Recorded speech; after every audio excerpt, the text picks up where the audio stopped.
नमस्ते. काय तुमच्या मणक्यांमध्ये पण गॅप सांगितलं आहे? तर गॅप पडला आहे म्हणजे नेमकं काय? तर दोन मणक्यांमध्ये एक मऊ गादी असते, ज्यामुळे दोन मणके एकमेकावर घासले जात नाहीत. परंतु जर या गादीची झीज झाली तर दोन मणके एकमेकावर घासले जातात. त्यामुळे वेदना उत्पन्न होतात. आयुर्वेदानुसार याला वात विकृती म्हटले आहे. म्हणजेच वाढलेला वातदोष हा ज्या ठिकाणी वैगुण्य असेल तेथे जाऊन राहतो व त्याची झीज करतो, ज्यामुळे वेदना उत्पन्न होतात.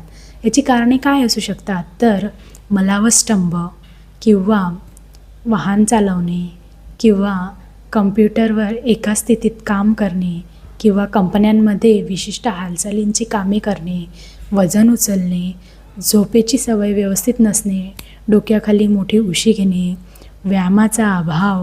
आयुर्वेदानुसार यावर 2 प्रकारची चिकित्सा सांगितली आहे. पहिली म्हणजे शमन आणि दुसरी म्हणजे शोधन चिकित्सा.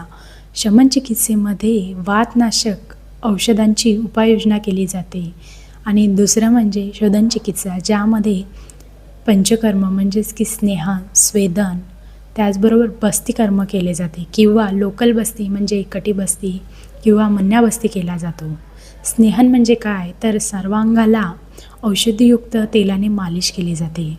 त्यानंतर स्वेदन म्हणजेच की औषधीयुक्त काढ्याची वाफ सर्वांगाला दिली जाते. बस्ती म्हणजे ही वातरोगावरील विशेष चिकित्सा आहे. यामध्ये औषधीयुक्त काढे, तेल किंवा तूप हे गुदमार्गाद्वारे पक्वाशयामध्ये सोडले जातात. म्हणजेच की तेथील वातदोष हा कमी होतो व त्यामुळे वेदना कमी होतात.